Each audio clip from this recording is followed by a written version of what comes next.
Buenos días, chicas. Vamos a esperar unos 12 minuticos que más estudiantes ingresen y damos inicio a la clase.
Bueno, buenos días. ¿Cómo están? ¿Cómo les va? ¿Cómo amanecen?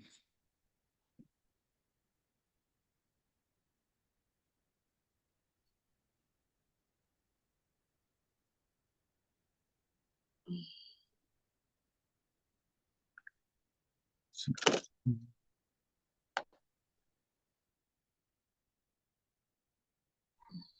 Buenos días, profe. Aquí, escuchándolo, con mucho Buenos frío. días. Hola, Clara. Buenos días. Buenos días, Mirtela. Bueno, vamos a dar inicio a la clase. Eh, Buen día, Priscila en el chat.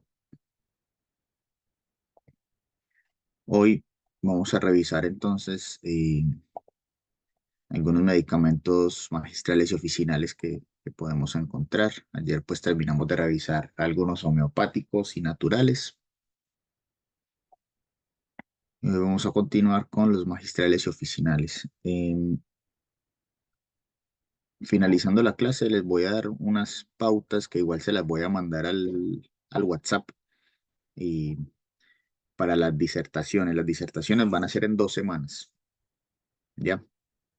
O sea, hoy es, yo veo el calendario, serían para el viernes 26. Listo, o sea, iniciando el cuarto módulo. Sacamos esa primera clase del cuarto módulo para revisar esas disertaciones. Entonces ahorita pues les indico cómo van a ser.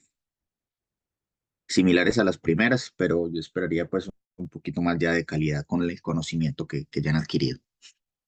Bueno, entonces vamos a hablar de medicamentos magistrales y oficinales. Entonces un preparado magistral es aquel que se elabora en forma inmediata, conforme a una fórmula magistral prescrita por un profesional habilitado para ello, a un paciente determinado o sobre la base de la simple división de una materia prima activa o producto elaborado registrado en el país, también prescrito profesionalmente, elaborado en ambos casos con un periodo de validez asignado y bajo la responsabilidad del QF. Básicamente lo que es un magistral es que eh, es un preparado que tiene una concentración diferente a lo que se encuentra en el mercado, ¿ya? Eso es un magistral. Es algo que no se encuentra comercialmente. Por ejemplo, no sé, la fluoxetina viene de 20 miligramos. Entonces, si un médico necesita recetarle 10 miligramos o 8 miligramos o 6 miligramos a una persona de fluoxetina, esa presentación no se encuentra en el mercado. Entonces, ¿qué toca hacer? Enviar a preparar un medicamento magistral. ¿Ya? Conceptos a tener en cuenta. Entonces, un preparado oficinal es aquel elaborado conforme a lo descrito en la farmacopea farmacéutica oficial, norma técnica aprobada por Decreto Supremo de Salud a propuesta del Instituto de Salud Pública. Entonces, todo este tema de magistrales igual está, pues, inmiscuido en la ley, ¿ya? Y la fórmula es la composición de un medicamento personalizado a un paciente determinado y dada y prescrita por un profesional legalmente habilitado para ello, que es el químico farmacéutico, que puede contener uno o más principios activos que se ajustan a su necesidad terapéutica, la que una vez elaborada en una farmacia con recetario da origen a un preparado magistral. Entonces, como podemos ver, no,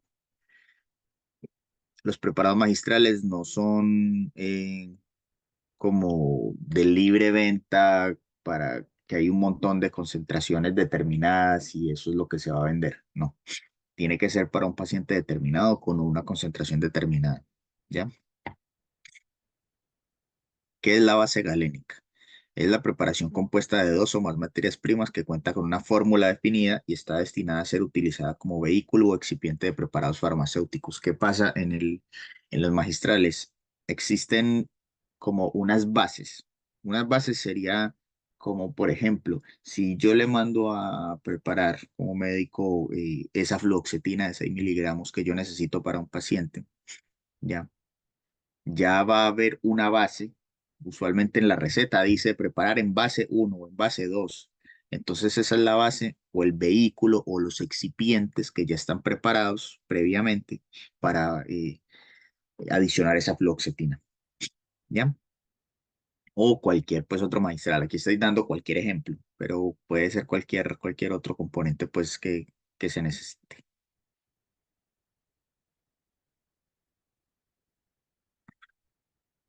Entonces, ¿qué es la receta magistral? Es la orden suscrita por un profesional habilitado con el fin de que un preparado magistral sea elaborado y dispensado conforme a lo señalado en la misma. Entonces, eso es una receta modelo de un preparado magistral que se ve un poquito 4K Full HD. A ver, entonces vemos acá, dice recetario magistral. Esto es un recetario magistral veterinario. Están todos los datos pues del dueño de la mascota. Dice recetario magistral, bromuro de potasio, 680 miligramos en comprimidos. Entonces dice dar un comprimido cada 24 horas por 30 días de uso permanente. CSP 30 días. ¿Qué es lo que significa CSP?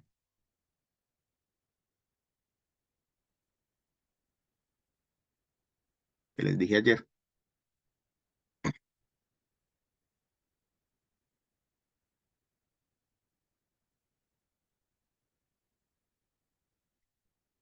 De a una, sí me gusta que se peleen por responder a las preguntas. Significa cantidad suficiente para CSP, lo van a ver mucho en la farmacia, CSP, cantidad suficiente para 30 días. Si es cantidad suficiente para 30 días, sería 30 comprimidos. ¿Ya? Farmacopea farmacéutica oficinal. Norma técnica aprobada por Decreto Supremo del Ministerio de Salud, dictado a propuesta del Instituto, dirigido al químico farmacéutico de la farmacia, que contiene monografías codificadas de fórmulas oficinales y que puede incluir también otros antecedentes de apoyo técnico y normativo para dicho profesional, así como las exigencias de control de calidad de materiales y preparados oficinales, condiciones de venta y otros. Entonces, en Chile existe una farmacopea eh, chilena que es donde hay pues ciertos ya preparados magistrales estandarizados. Recetario. Sector diferenciado del local de una farmacia destinado a la elaboración de preparados farmacéuticos cosméticos. Entonces, las farmacias que tienen un área de magistrales para su preparación, tienen un área dentro de la farmacia más o menos de esta forma. Ya está destinada a la preparación de estos medicamentos y magistrales, de sus preparados magistrales. Entonces tienen balanzas, tienen todos los equipos necesarios, los insumos, los equipos de medición, ¿ya? Todo esto es un cuartico nomás, pero el cuartico debe estar eh, todo lo necesario pues para hacer el preparado magistral. Aquí podemos ver insumos médicos como probetas, estos son Erlenmeyer y Vicker, son nombres pues de los materiales de vidrio que se encuentran en un laboratorio. La condición de venta de los preparados magistrales y los preparados cosméticos es bajo receta médica. Los preparados oficinales serán expendidos conforme a la condición de venta que determine la farmacopea oficial. Entonces, a ver qué dice acá. Preparado de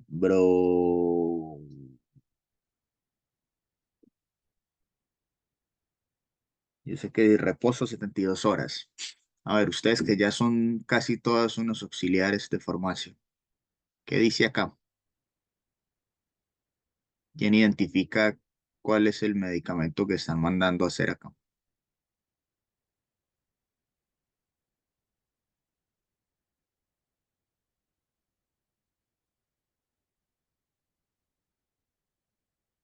Preparado de... Nadie se anima. Profe, pero es que no se entiende. No entiendo, no leo, no Es se que está entiende qué dice. difícil. Sí, no entiendo qué dice. Yo sé que aquí dice preparado de bro Es, algo, es un reposo 72. broco, no sé cuántito, pero de verdad que no se entiende. Bueno, Broco, brocosepan, broquesem, broco. no lo sé. El hecho es que Ah, eso es lo que se van a encontrar. Ya como les he mostrado pues otras recetas a través del curso. Entonces ya saben ustedes qué tienen que hacer. Si no entienden, pues tratan de comunicarse con el médico para que les indique qué es lo que dice ahí. Si no, pues no se puede recibir la receta para mandarla a preparar. ¿Ya?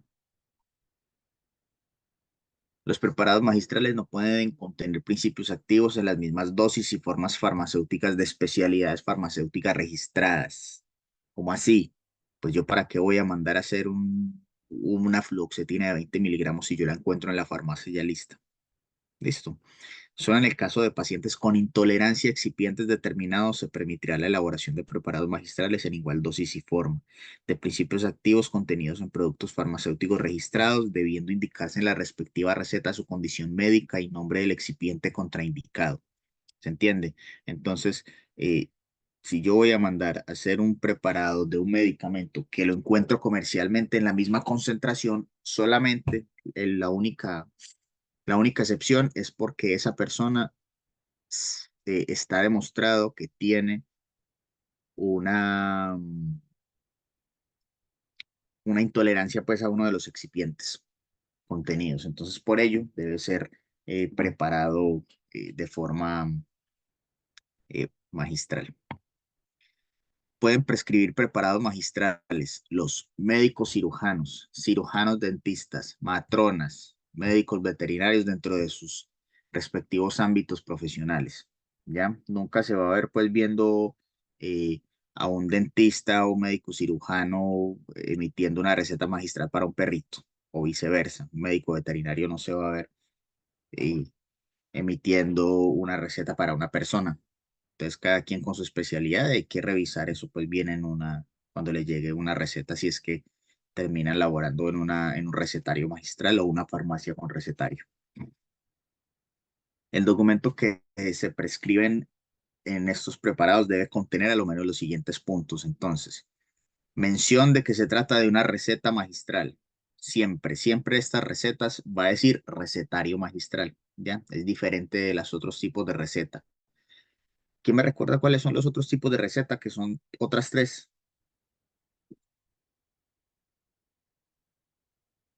que ya las vimos? Receta simple, Sí, receta cheque y receta. Ay, se me fue. Retenida, la retenida. retenida, perfecto, muy bien. Retenida. Esas son las otras tres recetas. Y ninguna de esas tres recetas dice fórmula magistral. Esta tiene la particularidad de que ustedes, si les llega una receta, ustedes de entrada van a leer receta magistral. Entonces ya van a saber. Entonces, ¿qué más va a tener? Identificación del profesional que prescribe, identificación del paciente, prescripción magistral y duración del tratamiento, el cual usualmente es 30 días. ¿Ya? Una receta magistral no va a durar más de 30 días. ¿Por qué? Porque como es un preparado que se hace en la farmacia, esta no tiene pues ni estudios de estabilidad ni cosas que le hacen pues a los medicamentos que están ya en la farmacia, que ya tienen pues un registro sanitario. Entonces por esto en los recetarios magistrales los medicamentos no tienen una validez no más allá de 30 días. Y la firma y la fecha del médico. Las farmacias con recetario pueden elaborar preparados magistrales prescritos por médicos veterinarios siempre que estos correspondan a principios activos de uso humano. ¿Ya? ¿Cómo así? Eh, los elaborados magistrales para los perritos usualmente se hacen con principios activos que son para humanos. ¿Cuál es el tema o la diferencia? Que obviamente la concentración es mucho menor, como no está comercialmente. Entonces se le hace como la disminución en la concentración al, al medicamento. ¿Ya? Los preparados magistrales que contengan sustancias psicotrópicas o estupefacientes deben prescribirse en el formato de receta oficial establecidos para ellos. Entonces, ojo, se puede mandar a hacer una receta cheque y que sea magistral. Sin embargo, la particularidad es que aquí, en esta parte de acá que les estoy señalando, va como la descripción del preparado magistral. Entonces va a decir recetario magistral. Entonces acá va a decir, no sé, fentermina 10 miligramos, preparado en base 1, cantidad suficiente para CSP, tantos días. ¿Ya? Posología 2 al día, cada 12 horas, 60 comprimidos. Entonces esa va a ser la particularidad. ¿Ya? Bueno.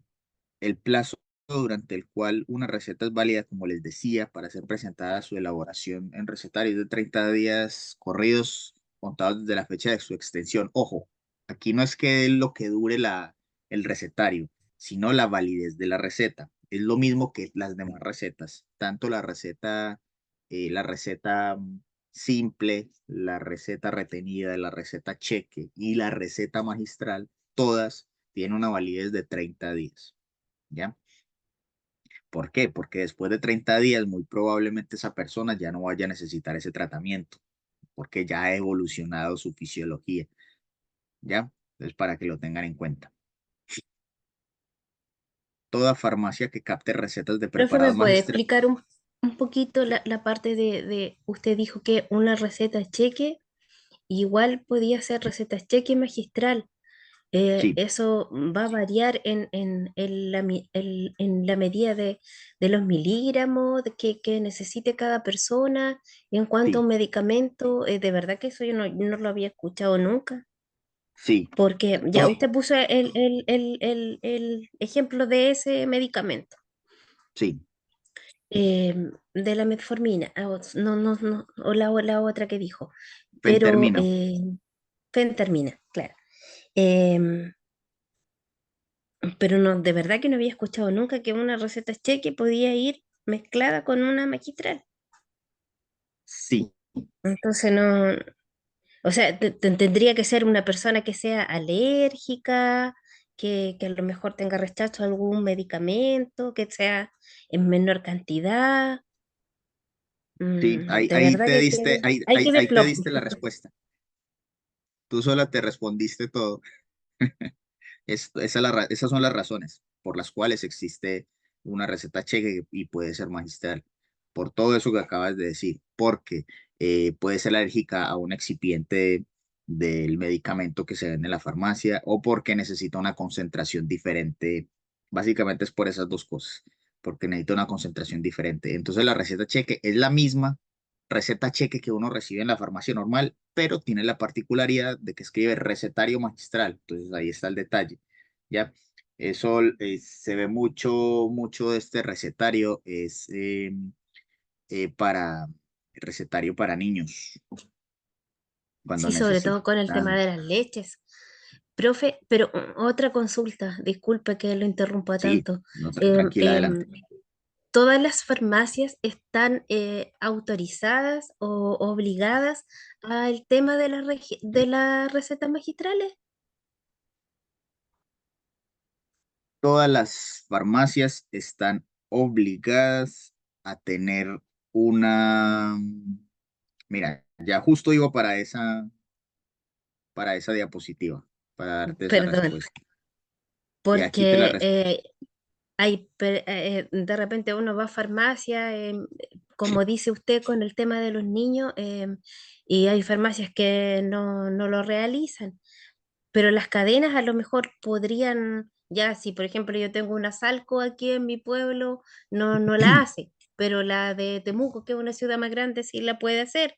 No sé, Claro, consulto. las farmacias no están obligadas a tener recetario magistral, no están obligadas. Entonces, si ustedes van a una farmacia y no tienen recetario, pues realmente no están obligadas, ya que esto requiere una inversión extra, aparte que requiere permisos diferentes, ¿ya? Porque ¿Y eso si, lo por ejemplo, elaboran ustedes como químicos? sí, sí Ah, lo elaboramos ya. nosotros. Entonces, regresándome a esta diapositiva, si yo monto una farmacia y yo la registro y ya el ISP y el Seremi van y me dan pues la autorización, pero yo no tengo recetario. De la farmacia funciona normal, pero si yo le quiero incluir un recetario, yo tengo que habilitar toda una zona de la farmacia donde contenga más o menos esto. Entonces, primero, eso va a ser una inversión en plata importante que yo voy a tener para tener que comprar todo esto. Segundo, el ISP o Seremi me tiene que hacer la visita para revisar que yo tengo todo en regla y darme la autorización de preparación de magistrales. Entonces, eso es otro trámite. Entonces, todos los permisos es diferente. Por eso es que hay farmacias que se dedican exclusivamente a magistrales. Se ve mucho pues en las ciudades grandes. Las cadenas usualmente tienen centralizado el servicio de los magistrales. Por ejemplo, yo vivo en Quinta Región, ya yo vivo en San Felipe. En San Felipe no hay farmacias con recetario magistral. O sea, hay una farmacia con recetario magistral, creo que quedan Los Andes, pero acá no hay. ¿Qué es lo que hacen las cadenas? Las cadenas recepcionan la receta magistral y qué le dicen al usuario. Por ejemplo, sé del caso de la Ahumada. La Ahumada recepciona la receta magistral y le dice al usuario, al paciente, sí señor, la receta está más o menos en una semana, porque hay que mandarla a preparar, pero ¿qué hacen? La mandan a preparar a su recetario magistral que queda en Santiago. Es la misma Ahumada, pero la farmacia que hace el recetario está en Santiago. En Santiago la preparan y la vuelven a traer a San Felipe y ya se entrega. Entonces, probablemente hagan eso también para el resto del país. Que no lo sé, pero es muy probable que lo hagan de esa forma. Por eso es muy difícil que en comunidades pequeñas se encuentren farmacias con recetario magistral, ya que son pocas las que salen. Entonces, realmente para el costo de inversión no valdría la pena. ¿Ya? Entonces quedó resuelta la duda, claro. Gracias, profe. Listo, con gusto. Entonces, Toda farmacia que capte recetas de preparados magistrales para ser elaboradas en recetarios contratados al efecto de otra farmacia perteneciente al mismo propietario deberá mantener un libro de registro de recetas foliado y autorizado por la Seremi. Entonces, este es uno de los eh, de las exigencias, en el que se deberá anotar el contenido de cada receta que reciba, fecha de su recepción, envío al recetario, con indicación de la denominación de este y la fecha de su dispensación. Ojo, el hecho de que yo no trabaje magistrales en una farmacia no significa que yo no deba tener este libro. Este libro es obligatorio tenerlo en la farmacia. Si yo no trabajo magistrales, no importa, el libro igual está vacío, en blanco, pero hay que tenerlo, porque esto hace parte pues de la documentación obligatoria que hay que estar, que hay que tener en la farmacia. ¿Listo? El recetario de una farmacia deberá contar con una planta física destinada exclusivamente a ello, que se ubique en un sector del local de la farmacia y que cuente con un espacio debidamente circunscrito y diferenciado de las otras secciones del establecimiento. Sus instalaciones, equipos, instrumentos y demás implementos deben adecuarse al tipo y forma de preparado que se le haya autorizado, a la farmacia elaborar. Entonces, el recetario dispone de una zona de almacenamiento, del cual se puedan identificar separadamente las existencias de materias primas. Esto es más o menos un almacenamiento que se podría encontrar, material del envase, preparados farmacéuticos elaborados. Miren, hay muchos y materias primas, ingredientes eh, para hacer un preparado magistral. Así que las farmacias que son dedicadas a la parte de magistrales usualmente son grandes y tienen una zona bien, como les digo, bien repartida, ¿ya? Y hacer un preparado magistral es como hacer una receta de cocina, ¿ya? Entonces, eh, imagínense una cocina grande donde cada uno de estas materias primas es un insumo de la cocina. Ya por acá tenemos el arroz, los frijoles, el color, la salsa, los condimentos, las verduras. Entonces, dependiendo de lo que me llegue, entonces voy agarrando de una para hacer el preparado. Ya, y cada preparado, pues uno sabe que para hacer un plato de cocina, pues ya hay unos pasos que casi que están estandarizados. Para hacer un arroz, usualmente se siguen los mismos pasos, ¿ya? Es casi que dos de agua por una de arroz, yo qué sé, poner a precalentar la ollita, échele sal, alguien le echa ajito, otros no, pum, y está, y esperar a que el arroz suba y fue. Entonces casi todo se prepara igual, ya están, usualmente las fórmulas están estandarizadas. Es lo mismo con los magistrales. En los magistrales, si se manda a preparar algo, es porque ya esa fórmula seguramente ya está estandarizada. ¿Y qué hacemos nosotros? Nosotros simplemente revisamos el recetario, vemos si de pronto tiene algún excipiente que no se le pueda echar. Por ejemplo, en el caso que necesite, no sé, prepara el arroz, resulta que es alérgico a la sal, entonces yo no le voy a echar sal al arroz, pero se prepara de la misma forma, simplemente no le echo sal, va a quedar simple. Y eso me lo va a decir la receta. Entonces ya de esta forma pues se hace el preparado y está. El recetario de una farmacia debe estar a cargo de un farmacéutico o químico farmacéutico bajo la denominación de encargado o supervisor de recetario, quien pueda también cumplir labores y responsabilidades de director técnico de la farmacia. En caso de ausencia del profesional farmacéutico directamente encargado del recetario, no se podrán preparar fórmulas magistrales a menos que sea reemplazado por otro profesional químico farmacéutico, dejando constancia de tal evento en el libro de registro de recetas. Entonces, ustedes como auxiliares de farmacia no pueden hacer recetas magistrales, ¿ya? Por si acaso. Esto solamente lo hace el químico farmacéutico en su ausencia, otro QF que vaya en reemplazo.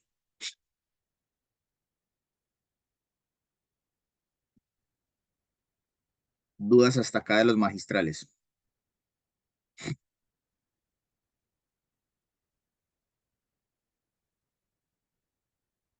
Todo claro. Sí, profe, todo claro. Listo. Vamos a avanzar entonces. A ver, yo veo. No, sí, 133. Listo, vamos a revisar entonces materiales de curación que encontramos en la farmacia. Entonces, los materiales de curación son productos que también se comercializan en las farmacias comunitarias. Estos insumos son esenciales en botiquines para el hogar, lugares de trabajo, vehículos de transporte y unidades de emergencia. Disculpen un segundito.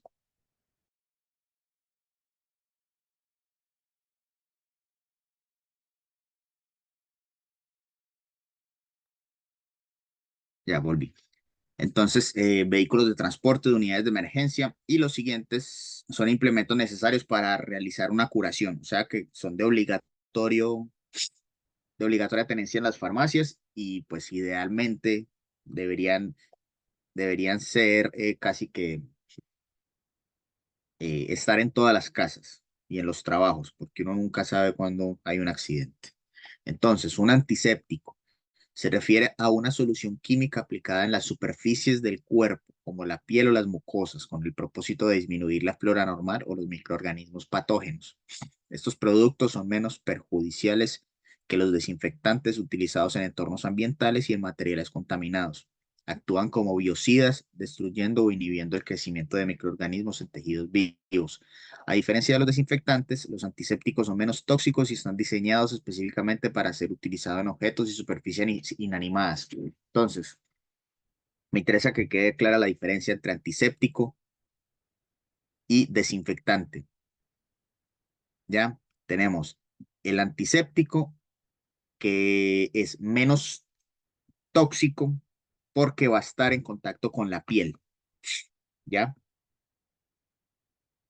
Y el desinfectante es para superficies inanimadas y es más tóxico, por eso ese no se puede utilizar en la piel. Por ejemplo, en los desinfectantes, como el cloro, es para limpiar la mesa de la cocina, para limpiar el piso, la pared, el baño, yo qué sé, ya superficies inanimadas. Y el antiséptico, como el agua oxigenada, el alcohol al 70%, la povidona ayudada, eso solamente para desinfectar la piel. ¿Listo? Para que sepan pues la diferencia. Antiséptico y desinfectante. Entonces tenemos el alcohol etílico, líquido incoloro y transparente con acción bactericida rápida. ¿Cómo así que acción bactericida? Que mata las bacterias, ¿ya? Pero poco efecto residual. O sea, si yo me aplico alcohol en la mano, ya, en 2 minutos voy a estar súper limpio, pero a los 5 minutos ya seguramente voy a tener nuevamente bacterias, porque no tiene un efecto residual, ¿ya? Aparte, como está en la piel, es de forma cutánea, eh, se seca súper rápido. Motivo por el que hay que dejarlo actuar durante 2 minutos antes de cualquier procedimiento. Su uso está indicado en la antisepsia previa a punciones, inyecciones subcutáneas, intradérmicas, intramusculares y extracciones de sangre. Por eso es que siempre cuando les van a sacar sangre, les van a poner una vacuna con una toallita de alcohol, le limpian la zona con alcohol, esperan como un minutico y ahí hacen la punción.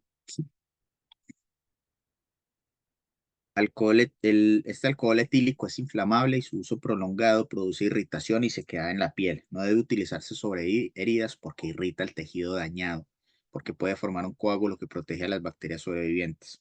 La presentación adecuada del alcohol etílico para su uso como antiséptico es al 70%. Ojo, ustedes han visto que en las farmacias o en algunos lugares venden alcohol gel.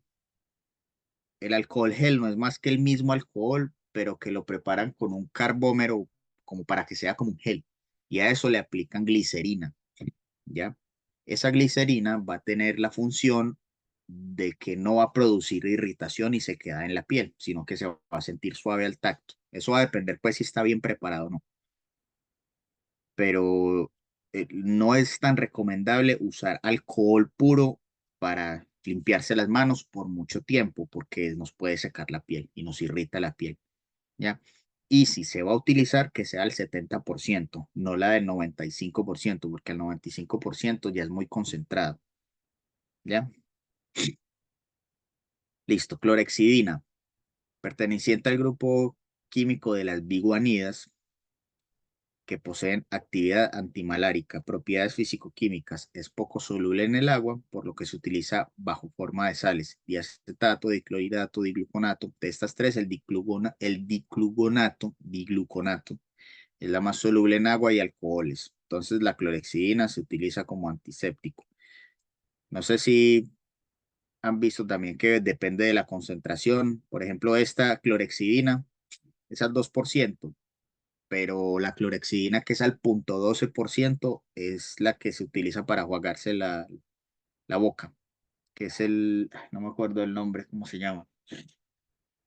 Ahí me acuerdo y les digo, que es un enjuague bucal, ya, parecido a Listerine, es el Oralgene, es que se ve mucho en las farmacias. Eso es clorexidina al 0,12%, es mucho menos concentrada y sirve como antiséptico para la zona bucal. La clorexidina es un antiséptico tópico y activo frente a un amplio espectro de microorganismos gram positivos y gram negativos. ¿Cómo así que gram positivos y gram negativos? Esos son unos tipos de bacterias que va a depender el que sea positivo o negativo, es su pared celular. Es eso nomás. Algunos virus como el VIH y hongos, pero solo es esporicida a elevadas temperaturas. ¿Cómo así que esporicida? Que mata también las esporas de los hongos, no solamente los hongos, porque los hongos como tal producen esporas y estas esporas generan más crecimiento de hongos. Entonces la clorexidina eh, solamente es esporicida, pero sí se sube la temperatura del medio. Reacciona con los grupos aniónicos de la superficie bacteriana, alterando la permeabilidad. La actividad antiséptica de la clorexidina es superior a la de la povidona ayudada del alcohol y el hexaclorofeno. Es un antiséptico tópico ideal debido a su persistente actividad sobre la piel con el uso continuo, un efecto muy rápido y una mínima absorción. Aunque se han asociado algunas reacciones alérgicas, el tratamiento tópico con clorexidina a bajas concentraciones exhibe un efecto bacteriostático, mientras que a altas concentraciones bactericida. ¿Cuál es la diferencia entre bacteriostático y bactericida? Que los bacteriostáticos no matan la bacteria, sino que la inhiben, o sea, inhiben su crecimiento, pero la bacteria va a seguir ahí, va a seguir viva cuando se pase el efecto. Y se vuelve bactericida, o sea, que las mata. ¿Ya? Bacteriostático no las mata, sino que las inhibe su crecimiento. Bactericida las mata completamente. Povidona yodada. Hay gente que Esta, la usa hasta para la uña de los pies. No sé si usted había escuchado alguna vez. la clorexidina, Sí, sí, sí, es que como son de uso tópico, tienen toda la indicación para hacerlo también. Ojo, pero siempre y cuando que no que no haya heridas abiertas.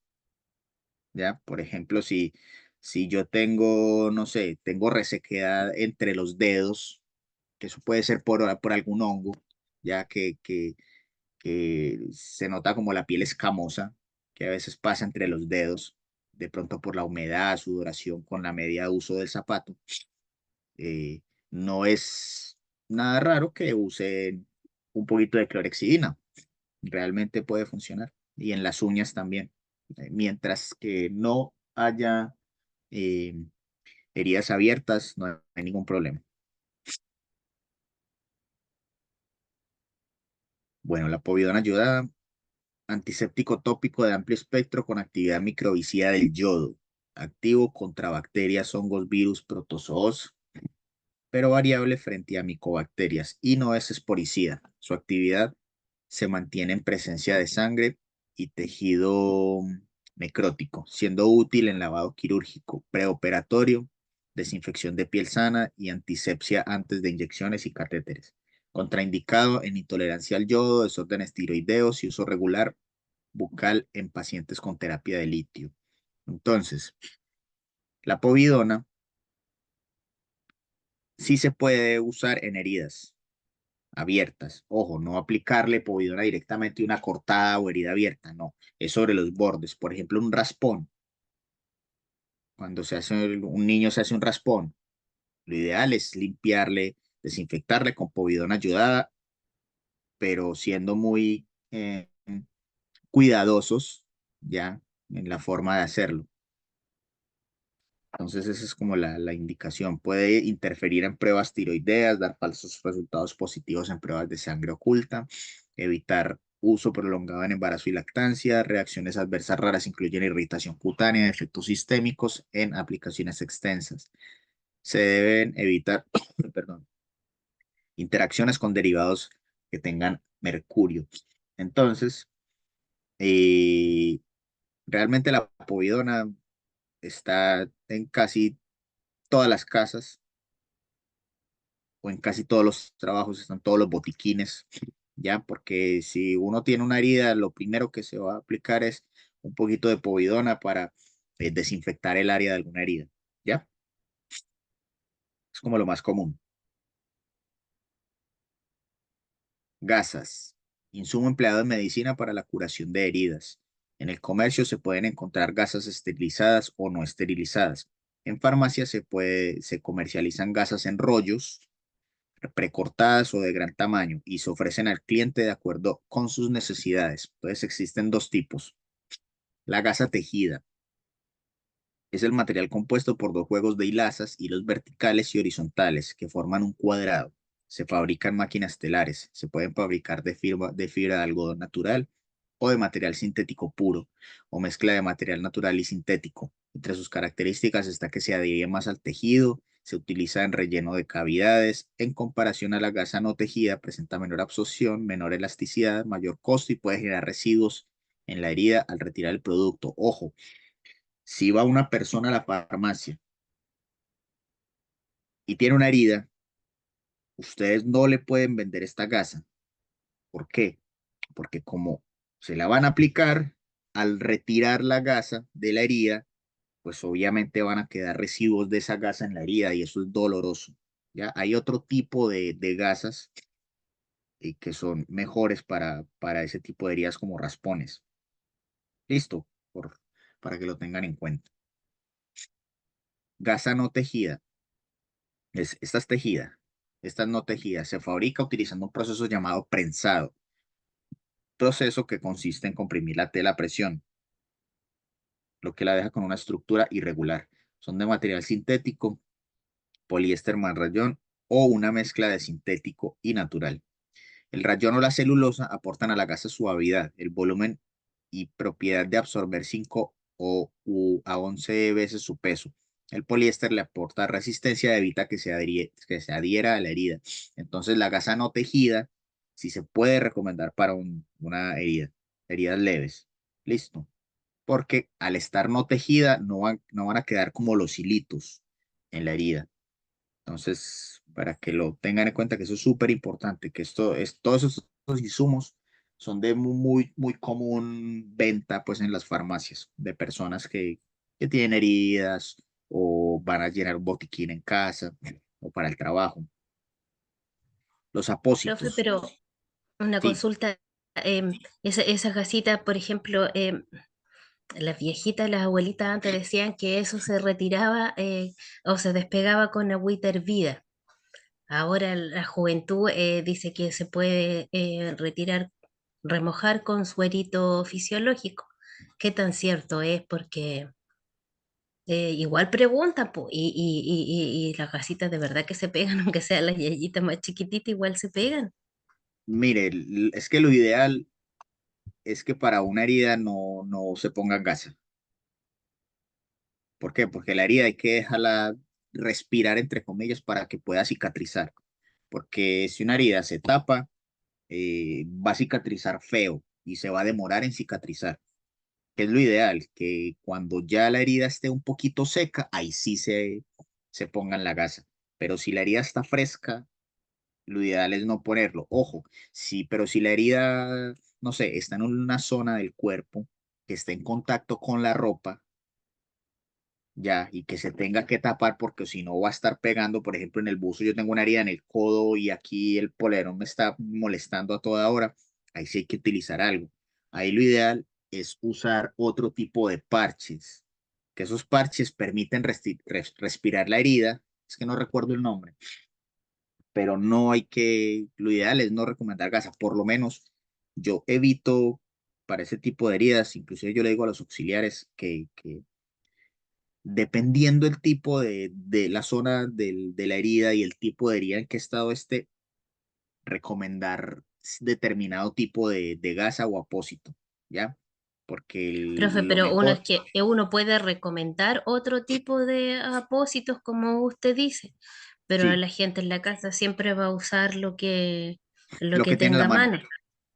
Entonces, por eso le consultaba yo para el retiro, porque a veces hay gente que dice, quiero un suero para, por ejemplo, remojar la herida. ¿Qué hace uno ahí? ¿De verdad? ¿Qué dicen? No me ha tocado el caso, pero me estoy imaginando qué haría Sí, es yo. cierto. Yo creo que, Incluso en no sé, hospitales también se repite la misma historia, que es mucho más fácil con suero retirar apósitos, por ejemplo, de claro, heridas. Entonces, yo no sé si será tan sano. pues vea, yo creo que aquí pensando, ¿qué haría yo? Yo haría algo así. Si yo tengo, no sé, en mi casa solamente tengo la gasa tejida y tengo que taparme la herida y cuando me la voy a quitar, eso está pegado y está terrible, pues sí, yo tengo que humedecerla. Y lo mejor es humedecerla con algo que esté limpio, como suero fisiológico, porque si yo voy a utilizar o agua hervida, yo creo que cualquiera de los dos puede funcionar, porque agua de la canilla normal no, porque está sucia y viene No con está minerales y cosas. esterilizada. Agüita hervida Claro, ya está un poquito más. entonces yo creo que pues, cualquiera de las dos opciones está bien, siempre y cuando se haga de forma cuidadosa y con despacio, porque pues si se arranca así de una, pues se viene con todo y piel. Entonces, yo creo que sí, eso sería. Sí, yo creo que cualquiera de las dos opciones estaría bien en esos casos.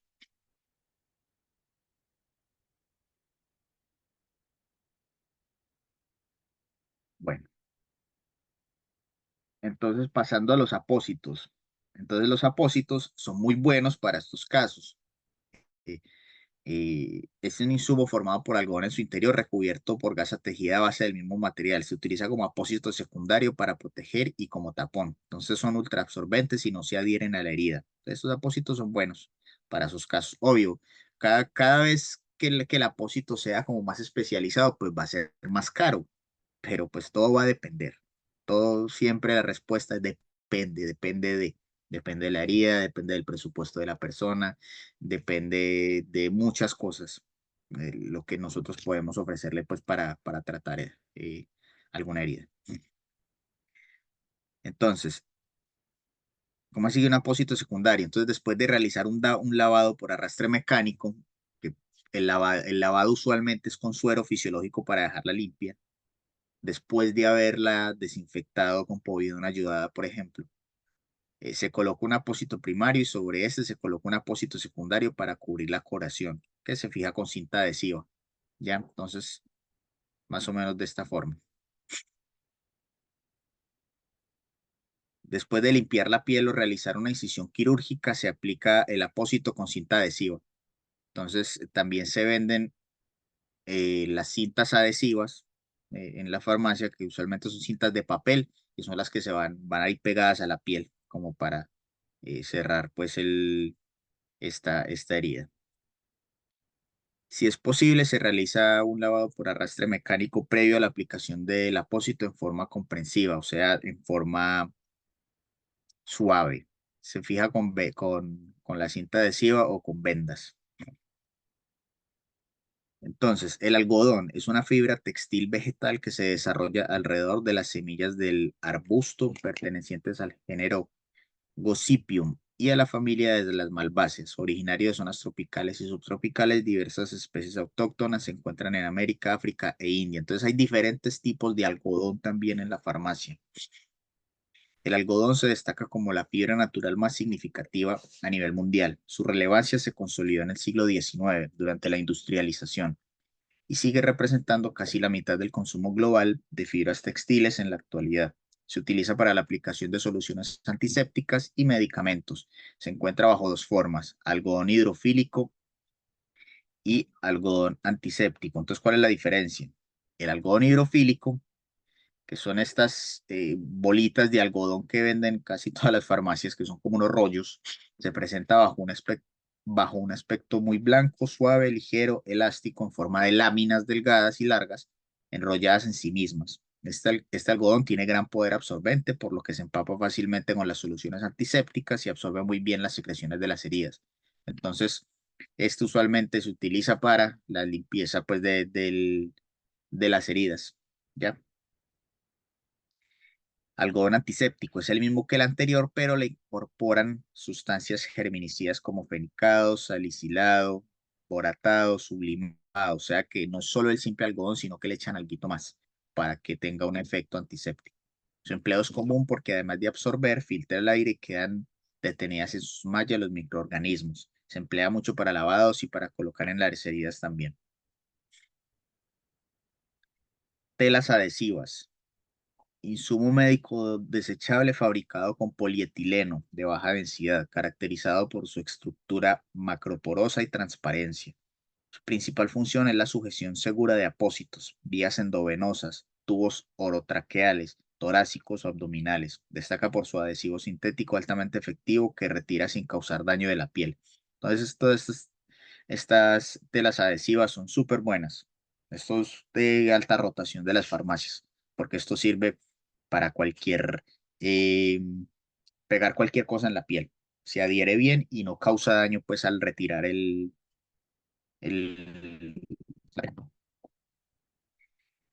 esparadrapo. Tira estrecha de tela cubierta de una capa adherente por uno de sus lados que se usa para sujetar vendajes, heridas superficiales o como apósito directo. Apósito directo.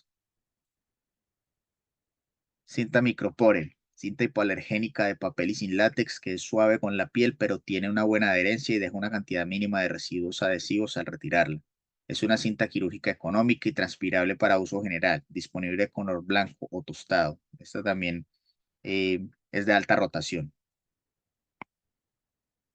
Preguntas hasta acá.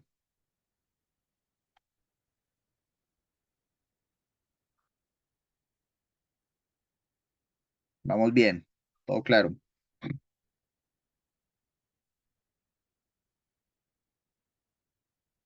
Listo, chicas. Entonces, si no hay preguntas, nos vemos en unos 10, 15 minuticos para que continuemos la clase. Vamos al break para que se tomen el cafecito. Listo. Nos vemos en un ratito. Profe. Listo.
Listo, chicas, vamos a continuar. ¿Ya estamos por ahí? Sí, profe. Ya. Entonces, Sí. vamos a continuar revisando los guantes. Entonces, los guantes se emplean en el ámbito de salud, de la alimentación y de la industria para evitar la contaminación bacteriana y como medida de seguridad. En la farmacia se comercializan principalmente tres tipos de guantes. Ya, pregunta de prueba, ojo. Uno, guantes de látex. Los guantes de látex desechables son ampliamente empleados en entornos médicos debido a su alta resistencia y capacidad de protección contra químicos y fluidos, aunque son efectivos contra la acetona y ácidos. Se debe evitar el contacto con aceites y grasas. Son ideales para tareas de limpieza en el hogar y son una opción principal en el ámbito médico y quirúrgico. Es importante tener en cuenta que el látex puede causar reacciones alérgicas en ciertas personas, pues que sean alérgicas a esto.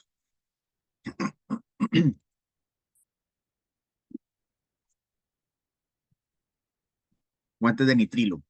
Los guantes de nitrilo son los más resistentes y protectores contra productos abrasivos, químicos e infecciosos. Se emplean en entornos de laboratorio, desinfección y tareas que representan riesgos para la salud dermatológica. Su característica distintiva es que en caso de apertura se desgarran rápidamente para alertar del riesgo, permitiendo su reemplazo por unos nuevos. Me salté los de vinilo. Los de vinilo, guantes desechables tipo vinilo PVC, se encuentran aplicación en la manipulación de alimentos y actividades que requieren higiene y seguridad. Resistentes a la abrasión, no debe usarse en contacto directo, perdón, con piezas calientes, ya que pueden degradarse rápidamente y queman la piel, especialmente con uso prolongado. Son una alternativa para aquellos con intolerancia al látex, ya que no contienen alérgenos. Aunque no son tan resistentes como los de látex, se adaptan bien a la mano y se utilizan para protección biológica contra líquidos no abrasivos. Entonces, los tres tipos de guantes que más se manejan en la farmacia son látex, vinilo y nitrilo.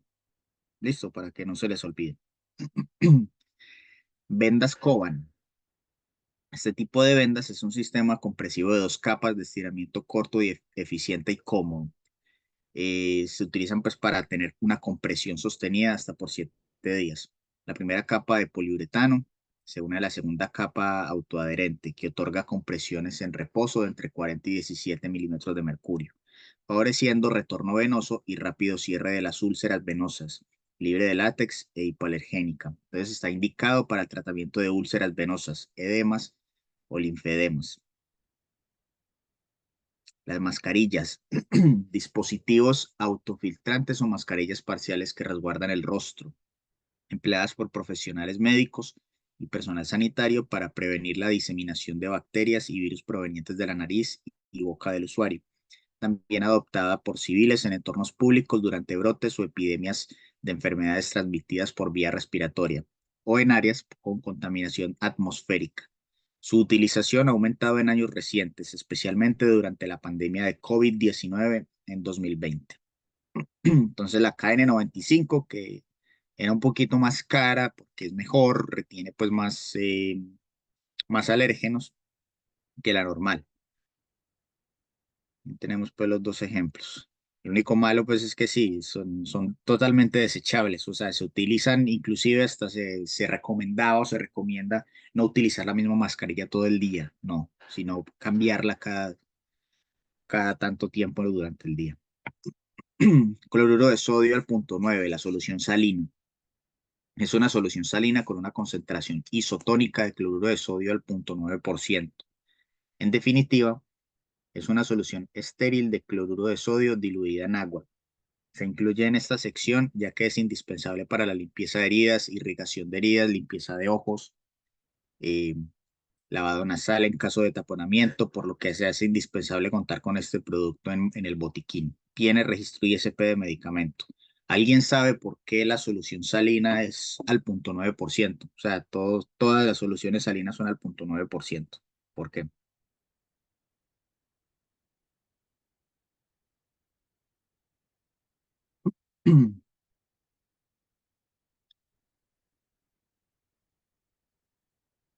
Nadie. ¿Por qué? ¿A alguien se le ocurre algo? ¿Por qué es 0,9 y por qué no al 2%? ¿O por qué no al 0,1%? ¿Por qué la solución salina de por sí tiene estandarizada esa concentración?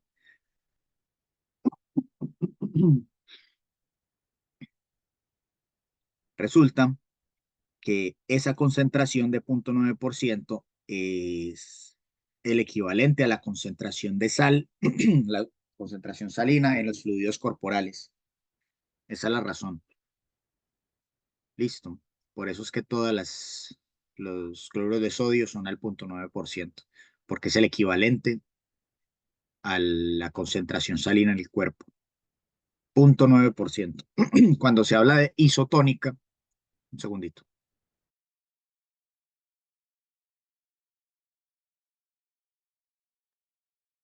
Cuando se habla de isotónica, es, hablamos de la misma concentración, ¿ya? Entonces, por eso 0,9%, siempre todas las soluciones salinas van a ser al 0,9% y la razón es esa, porque es la misma concentración salina que hay en los fluidos corporales.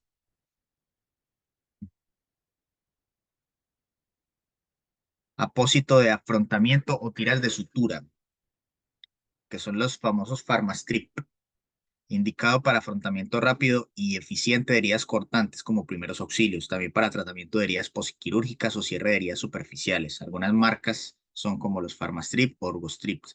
Estos son buenas, por ejemplo, para tipos de heridas que son cortes medianamente abiertos. Se hace una limpieza de la herida y con estos soportes, con estos insumos, se junta la herida y se cierra. Y así se va a favorecer pues más fácil su cicatrización. Ahora vamos a ver algunos accesorios de uso médico que también vamos a ver en las farmacias. Las jeringas. Son dispositivos destinados a la administración o extracción de líquidos en conductos, cavidades o tejidos orgánicos, especialmente para la aplicación de inyecciones. Consiste en un tubo hueco de vidrio, metal o plástico que incorpora un émbolo para aspirar o expulsar el líquido, dependiendo del movimiento aplicado. Su extremo presenta una cánula equipada con una aguja hueca que se inserta en la zona del cuerpo donde se busca introducir o extraer líquido. Entonces, todos conocemos las jeringas o hemos manipulado en algún momento una jeringa. Entonces, en las farmacias se venden de diferentes tamaños, de 3, 5, 10, 20 ml y las jeringas de insulina, ya que ya la vamos a ver más adelante. Entonces, la jeringa Luer Slip requiere que el personal médico empuje la aguja hipodérmica hacia el extremo de la jeringa cuando creando una conexión fuerte y segura. Simplemente este es el émbolo de la farmacia, este negrito. Entonces, para succionar, se abre esto. Para ingresar el líquido, se aprieta esto. Pero no tiene pues ciencia el uso de una jeringa. Y esta Luer Slip tiene la particularidad que la punta tiene esta forma, ¿ya? Que para poder utilizarlo pues con una aguja hay que hacer mayor presión de la aguja para la salidita pues de la jeringa. Cuando son las Luer Lock, que son mucho mejor, que son digamos que las agujas más tecnológicas entre comillas, estas tienen una rosquita en la punta y al girar la aguja, pues en el sentido de las agujas del reloj se logra una unión muy ajustada entre la aguja y la jeringa. Entonces ya casi todas las jeringas vienen de esta forma, vienen de 3, 5, 10 y 20 ml, vienen con su aguja y aparte también en las farmacias se venden otros tipos de aguja. Si de pronto la persona necesita una aguja más gruesa, si necesita una aguja más delgadita, todo va a depender. Entonces, todo se puede personalizar. Ahora, la aguja de insulina. La forma más común de inyectar la insulina es con una jeringa, que es un tubo plástico, que tiene un émbolo dentro y una aguja fina y pequeña en la punta. La agujita estaría aquí, ya en la parte de abajo. Ahí está tapada. La insulina se inyecta en el tejido graso que se encuentra debajo de la piel. Creo que ya vimos un video en el módulo anterior sobre cómo se inyectaban las insulinas. Este tipo de inyección se llama inyección en el tejido subcutáneo o inyección subcutánea. Las jeringas vienen de diferentes tamaños. Entonces, miren que acá las medidas son de 100 unidades. Entonces, cada línea de una jeringa de 100 unidades indica 2 unidades de insulina. Cada línea de una jeringa de 50 unidades o de 30 unidades indica 1 unidad de insulina. En este caso, esta es de 100 unidades. Entonces, cada línea de estas va a equivaler a 2 unidades de insulina. Entonces, aquí hay 2, 4, 6, bueno, hay 10. Hay 10 líneas, ¿ya? Y entonces eh, cada una de estas líneas, 100, 90, 80, 70, va a equivaler a 2 unidades de insulina. Es igual, eso es más que todo como a modo que ustedes lo sepan, la cultura general, porque las personas pues que se inyectan las insulinas generalmente ya tienen esta información, ya lo saben de por sí, ellos solamente van a la farmacia a comprar las jeringas, la gente solo dice, me vende una jeringa de insulina de 100 unidades o de 50 unidades o de 30 unidades, ustedes tienen que saber es cuál para poder pues hacer la venta, ¿ya? Se debe utilizar la jeringa lo suficientemente grande para que contenga la dosis completa de insulina que requiere el usuario. Entonces, use una jeringa de 30 unidades si se administran 30 unidades de insulina o menos, de 50 unidades si se administran 50 unidades de insulina o menos, y una jeringa que muestre marcas de media unidad si necesita media unidad de insulina. Entonces, todo va a depender eh, el tipo pues, de insulina que se aplique el paciente. Entonces, eso ustedes no lo van a saber, eso lo sabe es el paciente. Entonces, él solamente va a llegar a la farmacia a pedir una insulina de tantas unidades. Ustedes tienen que saber identificar cuál es la jeringa ideal pues, que necesitan. Pero en la cajita les va a avisar de cuántas unidades pues, es la jeringa de la persona. Las jeringas de alimentación, jeringa desechable de 60 mililitros de capacidad con punta catéter, que es esta punta larguita, sin aguja, indicada para procesos de alimentación por vía enteral a través de una sonda, pudiendo administrar nutrición o medicamentos o para rellenar el pollo en diciembre. Eso se vende mucho para eso. Eh, compran estas jeringas grandotas y son de alimentación, ¿ya? Rara vez lo usan pues para administrar medicamentos. Si es que pues se necesitan un volumen grande para un jarabe, una suspensión, o de pronto para un medicamento veterinario, una suspensión para caballos o para vacunos, ¿ya? Y también los llevan, como les digo, para rellenar alimentos en casa. Los termómetros. El termómetro es un dispositivo para medir la temperatura. Galileo Galilei, creador del primer termoscopio, podría considerarse el precursor del termómetro. Consistía en un tubo de vidrio con una esfera cerrada en un extremo y el extremo abierto se sumergía boca abajo en una mezcla de alcohol y agua. Al calentarse, el líquido subía por el tubo. La adición de una escala numérica al instrumento de Galileo entre el 1611 y 1613 se atribuye a Santorio Santorio. Entonces, actualmente, algunos países del mundo se prohíbe la fabricación de termómetros de mercurio debido a su impacto contaminante. En América Latina, aunque la población sigue usando termómetros de mercurio, en hospitales y centros de salud prevalece el uso de termómetros digitales. Ya realmente se ve muy poco el- los termómetros de mercurio. ¿Ya? ¿Por qué? Porque estos termómetros, si el mercurio, no sé, se llega a quebrar el termómetro, puede ser tóxico. Entonces ya todo lo que se vende en las farmacias en su 99% son termómetros digitales. Yo no he visto en ninguna farmacia pues de las que he tenido la oportunidad de trabajar que tengan ya termómetros de mercurio. Entonces ya son escasos. Entonces, ¿cómo funcionan los termómetros? La escala es en grados centígrados para nuestros países de acá de Sudamérica, pero en otros países se utilizan grados Fahrenheit o grados Kelvin, ¿ya? Que son otras escalas, pues, pero son equivalentes. Entonces, en esta escala, el 0 y los 100 grados corresponden respectivamente a los puntos de congelación y de ebullición del agua. Entonces, para poder determinar pues estos valores, se tiene en cuenta es el agua, con su punto de congelación, que es 0 grados, y su punto de ebullición, que es 100 grados centígrados. Ambos a la presión de una atmósfera. ¿Cómo así que la presión de una atmósfera? Es la presión normal, pues, en la Tierra, a nivel del mar. Es igual, equivalente a 760 milímetros de mercurio. Listo. Otras escalas termométricas, como les decía, son Fahrenheit y Kelvin.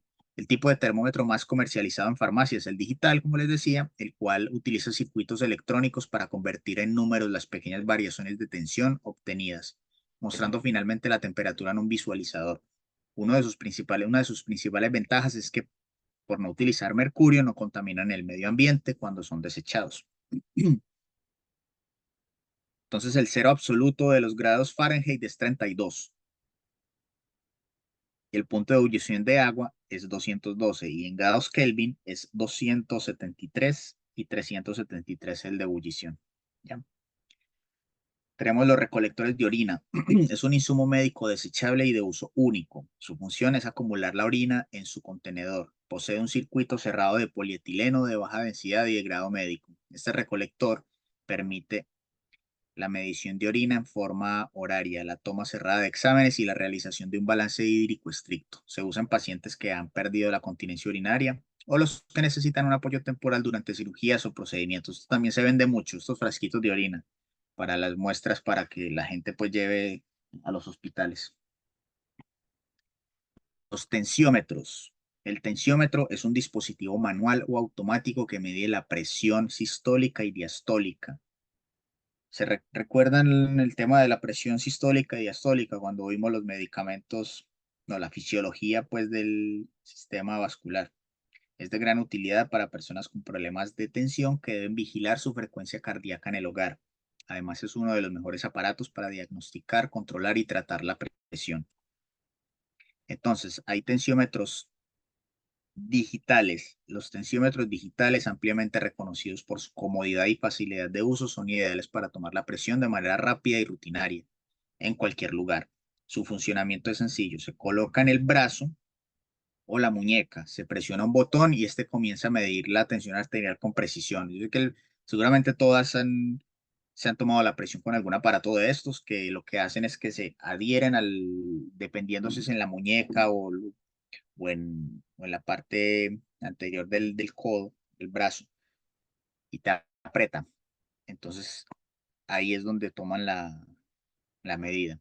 Existen variantes como los tensiómetros Bluetooth de muñeca, de reloj, entre otros, que se adaptan a diversas preferencias. Su popularidad se debe a su facilidad de uso y conveniencia para aquellos que deseen monitorear su presión arterial regularmente. Ahora también los relojes inteligentes, los de última tecnología.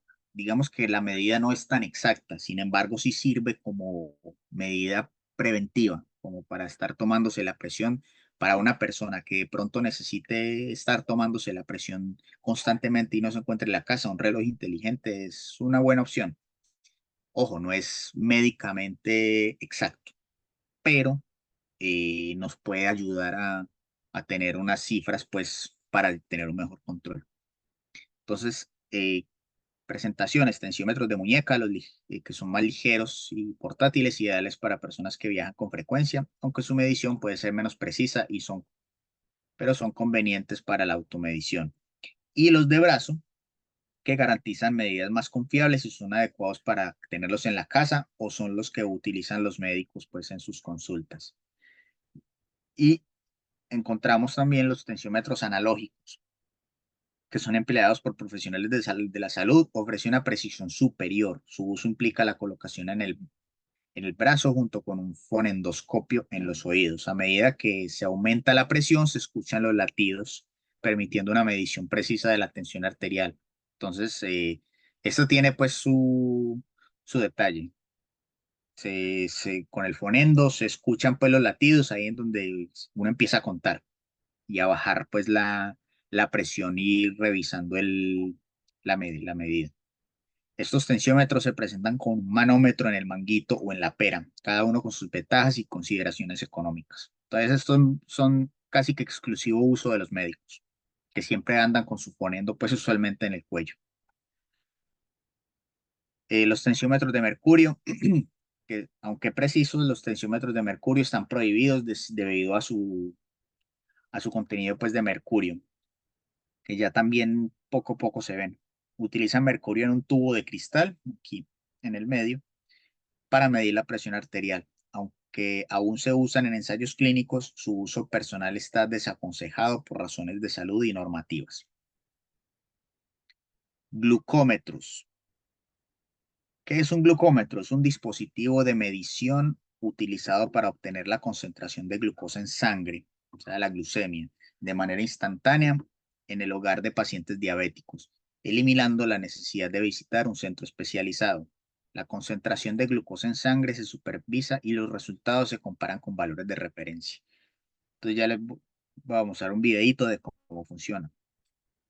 Entonces, ¿cuál es el procedimiento? Se coloca una tira de prueba en el glucómetro, el paciente pues se lava las manos con jabón, no es necesaria desinfección. Tras insertar una lanceta en el dispositivo de punción, los dispositivos de punción son estos azulitos, que son los con los que se punciona aquí en el dedito para que salga la sangre. Se presiona el botón para pinchar la punta del dedo, preferiblemente en la parte lateral, y se obtiene la gota de sangre. Entonces el paciente con la gotica de sangre se acerca el dedo a la tira de prueba del glucómetro, asegurando de que la gota de sangre llene la ranura por capilaridad a un nivel suficiente para obtener una lectura precisa. ¿Cómo así? Entonces, esta es la cinta. La cinta se ingresa en el glucómetro. Cuando está ingresada, el glucómetro está esperando la muestra. Entonces, con la cinta ingresada en el glucómetro, hago el pinchazo y pongo la gotica aquí en la puntica. Y ahí por la puntica, por capilaridad, el lector ya va a saber la medida y de inmediato nos da pues el resultado. Se muestra pues en segundos. Se lee el valor de la pantalla y se toman pues las acciones necesarias según los resultados, como inyección de insulina o una ingesta de alimentos, dependiendo pues para la persona que sea diabética. Entonces la concentración de glucosa en sangre se expresa en milimoles por litro. Por ejemplo, un paciente sano en ayunas suele tener entre 70 y 100 miligramos por decilitro o 4 a 6 milimoles por litro. En la prediabetes este rango se sitúa entre 101 a 125 miligramos por decilitro o de 5 a 6 a 7 milimoles por litro. Usualmente estas medidas, cuando se hacen unas pruebas de hipoglicemia o de prediabetes, salen las medidas pues de esta, y las pruebas usualmente es en ayunas, justamente para eso. Entonces vamos a ver un videito para que nos quede súper claro. Dura como 7 minutos el video. Yo reviso, sí. Estoy compartiendo.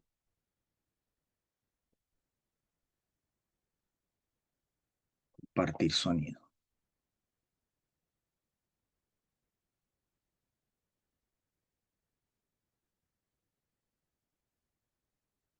Tal vez tu especialista te enseñó cómo revisar tus niveles de glucosa en sangre. Desafortunadamente no es lo común. En muchos casos las personas tienen que recurrir a videos como este para aprender cómo revisar sus niveles de glucosa de una manera correcta. Y la realidad es que tener una buena técnica es bien importante. Hay muchos factores que pueden afectar a la precisión de los resultados. Esto quiere decir que en el glucómetro te puede aparecer una cifra, pero en realidad esa cifra no es muy precisa. Y ese es el problema, porque tal vez pensamos que si lo hacemos mal, nos va a decir nada más error, pero no, en realidad sí te va a arrojar un número. Antes de empezar, asegúrate de tener todo lo que necesitas. Acá tengo 3 glucómetros de marcas diferentes y te quiero enseñar cómo son prácticamente iguales y el uso también es prácticamente igual. Revisa que contenga glucómetro, tiras reactivas, un disparador para la lanceta y lancetas, que son las agujitas, las que punzan los dedos. Acá hay otro ejemplo, glucómetro, tiras, disparador, lancetas. Acá hay otra marca, glucómetro, tiras, disparador y lancetas. Asegúrate también de tener toallitas alcoholadas. En caso de que no las tengas, puedes usar alcohol, y en caso de que no, pues algún lugar en donde te puedas lavar las manos. Además, una caja para poder desechar las lancetas al final. Ya que tenemos todo lo que necesitamos, podemos empezar.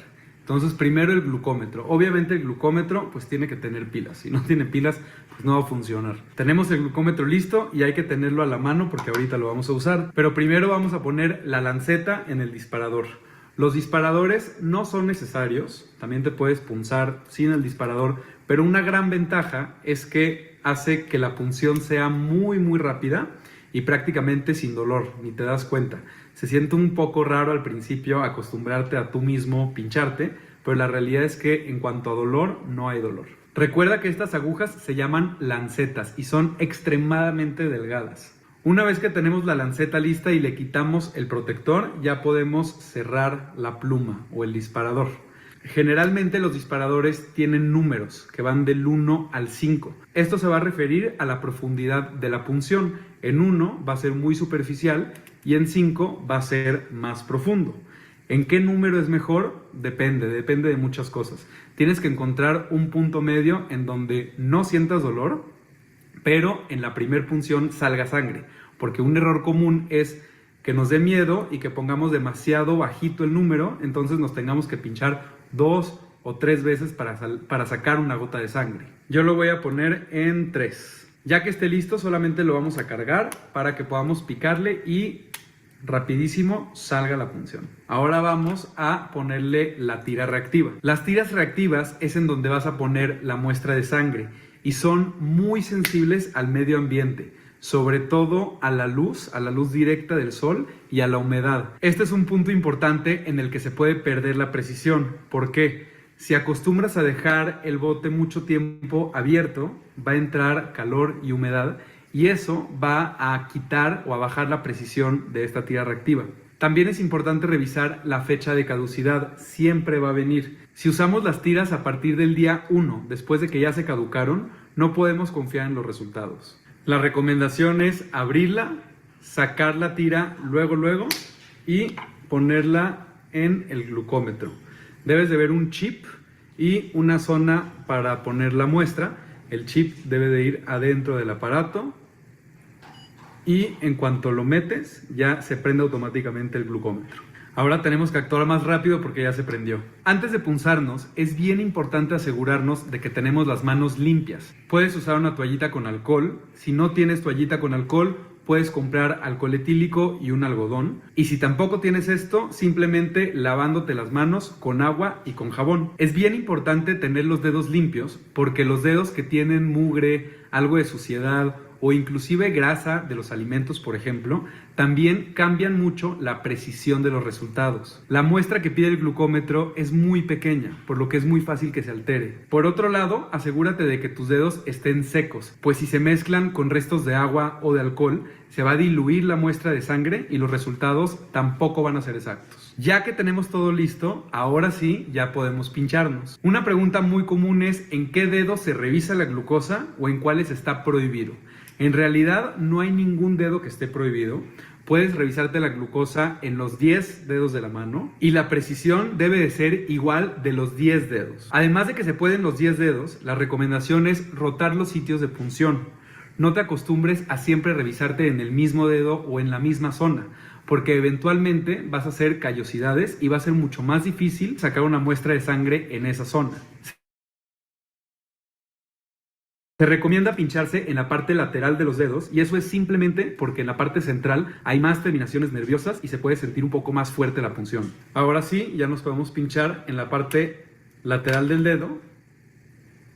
Sacamos una muestra que en realidad es muy pequeña y acercamos el glucómetro hacia la muestra de sangre. No vayas a acercar el dedo hacia el glucómetro porque puedes contaminarlo. Es más fácil así.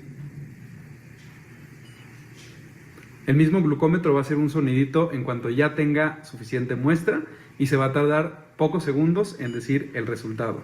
En este caso yo tengo 90, que está muy bien, tengas o no tengas diabetes. Puede ser que el resultado no sea un número, puede ser que el resultado diga error o ER y algún número. En caso de que tenga algún tipo de error, ahí sí tienes que revisar directamente en la página de internet de esa empresa de glucómetros, ya que cada empresa maneja diferentes cifras y diferentes números para sus errores. Pensarías que aquí ya acabó todo, pero en realidad todavía falta. Ahora es momento de limpiarse el dedo, igual con una toallita con alcohol o con agua y con jabón.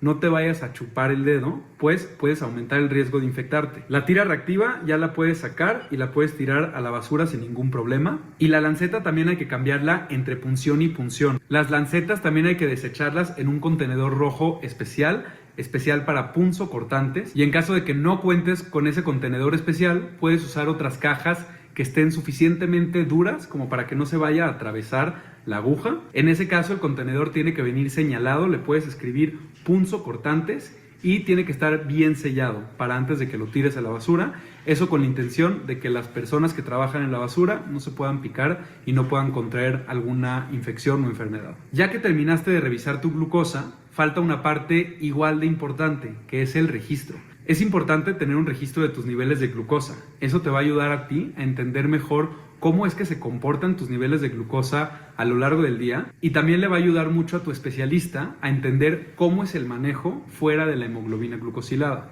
Entre más información le pongas al registro, mucho mejor. Eso nos va a dar una capacidad mayor para analizar qué es lo que está pasando y para dar tratamientos más personalizados. Lo básico es poner la fecha, la hora y la cifra de glucosa.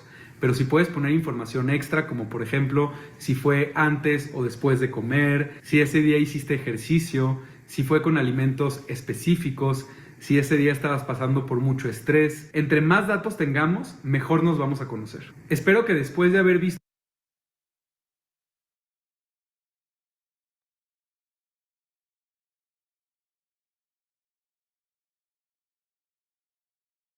Listo, chicas, ¿cómo les pareció el video? Preguntas, dudas, consultas, sugerencias, observaciones, quejas, reclamos, felicitaciones. La escucho.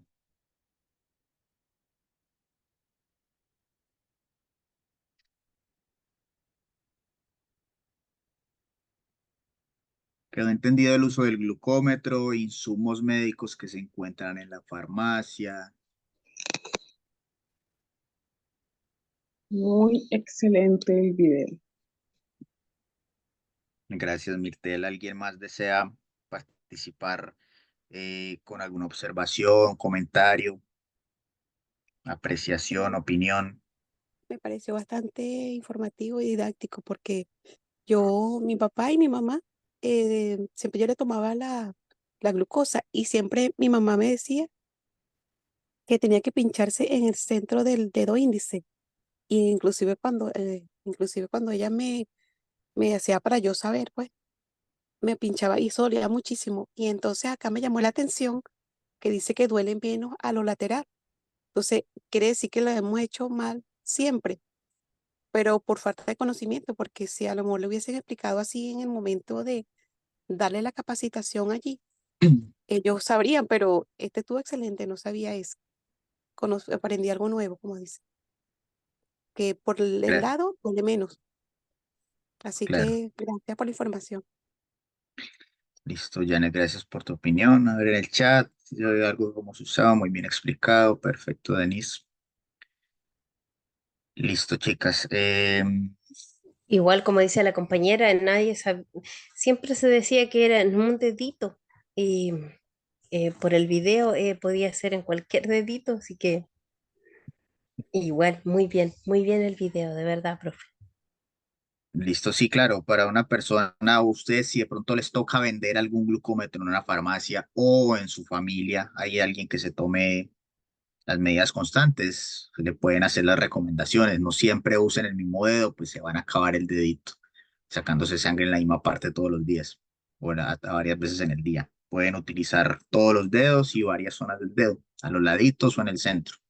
Entonces, les usa la idea que todos los días se vayan con algo nuevo de la clase. Em, bueno, chicas, entonces,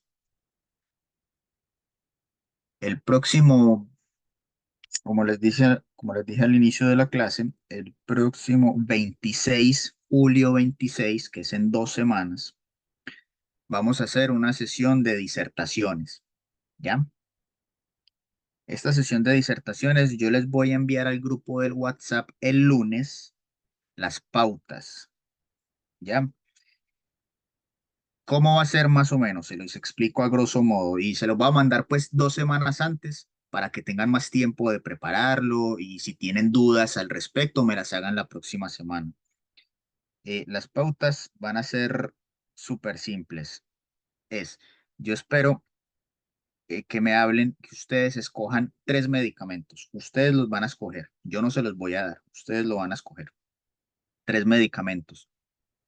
Idealmente uno de receta simple, otro de receta cheque y otro de receta retenida. Estos 3 medicamentos que ustedes elijan, me los van a comentar la próxima semana para así asegurarnos de que ninguna elija pues el mismo medicamento y podamos hacer algún cambio. También de forma ideal de que ustedes de pronto lo tengan en la casa. ¿Ya? Entonces, eso sería como de entrada, elegir 3 medicamentos, y idealmente una receta simple, cheque, retenida, que lo tengan en la casa, que lo puedan revisar, que lo puedan ver. Puede ser natural, puede ser homeopático, ¿ya? Puede ser alopático, lo que tengan. Y eh, ¿qué va a contener estas disertaciones? Yo espero que sean unas disertaciones fluidas, ¿ya? Que no traten de evitar mucho la lectura del contenido como tal. O sea, evitar leer mucho. Me explico, obvio, pueden apoyarse en la presentación, sea que hagan diapositiva o, o PDF, de preferencia hagan diapositivas para que le pongan imágenes, cosas, o lo pueden hacer a mano también, como lo hicieron algunas la vez pasada o algún otro mecanismo, pero evitar que sea solo en Word, ya para que sea más didáctico.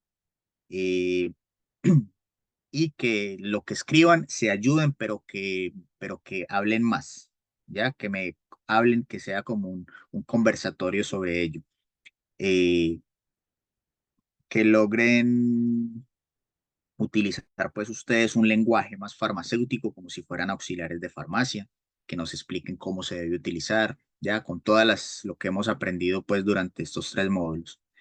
Eh, entonces, ¿de qué me van a hablar? Sobre el medicamento, cuál es el principio activo, cuáles son sus excipientes, la concentración, forma farmacéutica, indicación. No se preocupen que todo esto se les voy a mandar el lunes como en una pauta.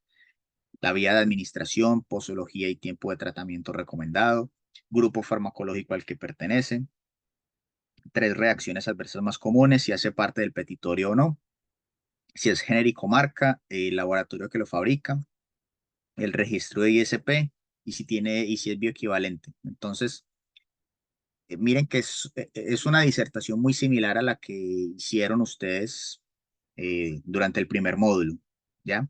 La diferencia que yo espero esta vez es que sea un poquito más técnica porque ya ustedes pues hemos avanzado en el curso y yo espero que utilicen más términos y hablen con más propiedad pues según lo que han aprendido. ¿Estamos? Entonces el lunes les voy a enviar ahí al grupo del WhatsApp las pautas y van escogiendo sus medicamentos y la próxima semana pues terminamos de discutir a ver qué medicamentos van a tener. Eh, esta actividad es evaluativa, ¿ya? Yo les voy a subir la nota, a la peor nota que han sacado en las pruebas se las voy a subir, por lo menos unos 3 puntos. Listo, dependiendo la calidad de la presentación. Entonces, eso. Y lo vamos a hacer en una clase. La clase del 20, ya me olvidó. La del próximo viernes en 2 semanas, que va a ser el 26 de julio. Listo, ¿queda claro, chicas? Sí, profe, gracias. Sí, Listo, profe. entonces vamos a llamar a lista. Recuerden, mañana igual la prueba está habilitada en la misma hora de siempre, eh, esperando que les vaya muy bien, que la prueba está fácil. Y nos veríamos ya entonces el próximo viernes. Bueno, Cristina, Mirtela, Priscila.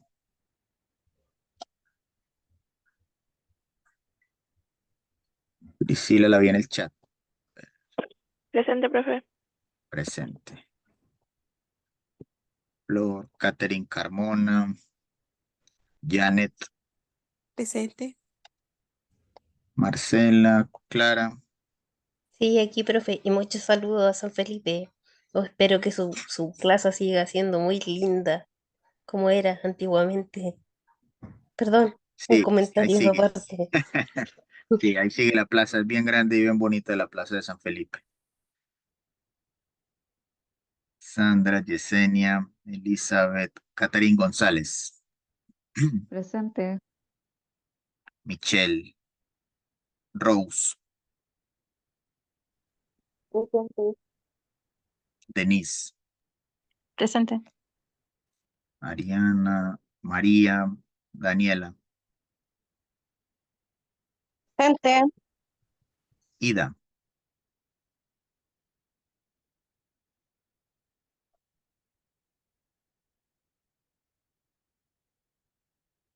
Ida, la veo conectada, la voy a poner presente. Helen, Fanny, Patricia, ya, ahí estamos. Listo, chicas, nos vemos entonces la próxima semana, el próximo lunes, viernes, perdón. Éxitos en la prueba. Descansen, feliz fin de semana. Cualquier cosa, estamos al WhatsApp. En un par de horas ya van a estar las clases entonces en la plataforma para su revisión. Nos vemos. Hasta luego. Listo, muchas Gracias, gracias, profe. profe. Chao, Fin de chao. semana para Chao. todas, chicas. Gracias, igual.